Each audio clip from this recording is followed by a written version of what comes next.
And as we mentioned earlier on when we started our look at tonight's early pick four, perhaps saving the toughest for last here in race number 7. A field of 10.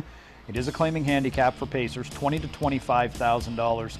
The claiming prices here. We note half the field goes on your ticket, and you're you're able to do that because you've kind of kept it to 2 options in the first 3 legs, so it lets you go a little bit deeper here in this final leg. You know what, this is though, even though I have half the field here, I don't feel extremely confident. First of all, let's just talk very briefly about everybody in the race. Wellcam inside post, because he had the 10 hole last time, 2 back and winner, so he should be on your ticket. Serious Shark, it's Jameson. Second start for trainer Tim Myers and closed from 9th to 2nd last time. You gotta like that. I would put a question mark beside that one though, frankly.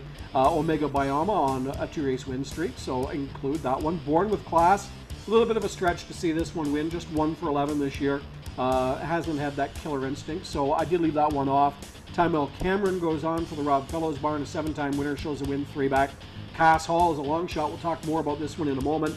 I did put that one on. In fact, I made Cass Hall my top pick in the race.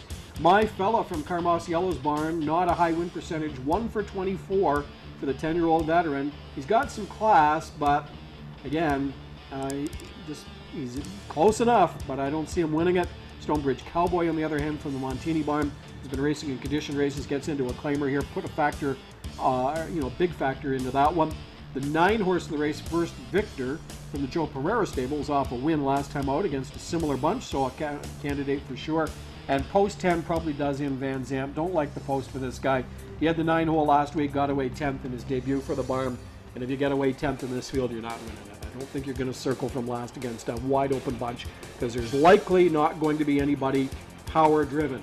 And that is the reason why I'm picking Cass Hall, because this horse was power driven last week, opening up a big lead around the last turn, going a middle half with 54-4. The third quarter, the fastest quarter of the race at 27-1, and opening up what looked like maybe even a needlessly 5-length lead, and it all came crashing down. Didn't get a paycheck for it. Last quarter in 30 seconds.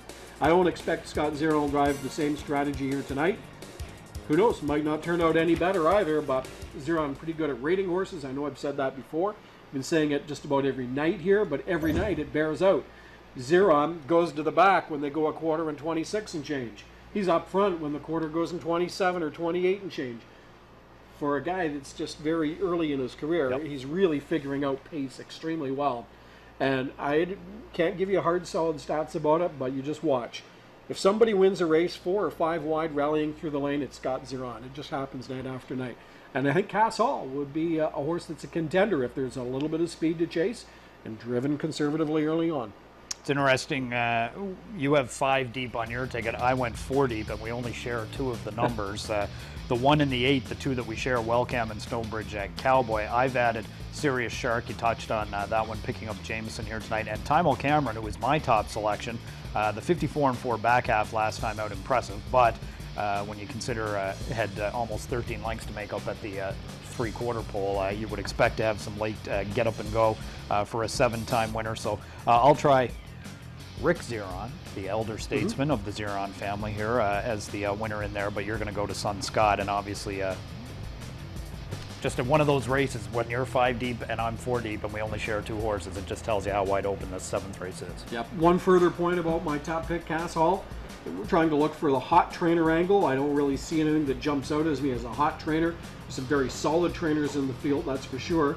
Montini and Rob Fellows and Richard Moreau, obviously. You might even call Moreau hot at this point, but he has a lot of numbers. One trainer that doesn't start a lot of horses on this circuit, he races more often at Kawartha, Barry Treen. But he had a winner on the program last night. He did, yep. So you know what? If this one were to win, I'd certainly be looking at the next few from the barn. We may be jumping on a bandwagon that really isn't going to take us anywhere, but I'd rather take a flyer and jump on now and see if it starts moving. So again, in a reversal of what we usually see at this point in the show, $40 for Mike's option on the left, $72 if you want to play along with my ticket on the right. It starts in race number 4. It's guaranteed to have a total pool of $50,000, and we'll wish you good luck with your pick 4 handicapping, and in fact wish you good luck with your handicapping throughout tonight's 12-race program. We're just 11 minutes away from kicking it off, so a quick break here, and the opener will be headed to the track for post-parade here momentarily.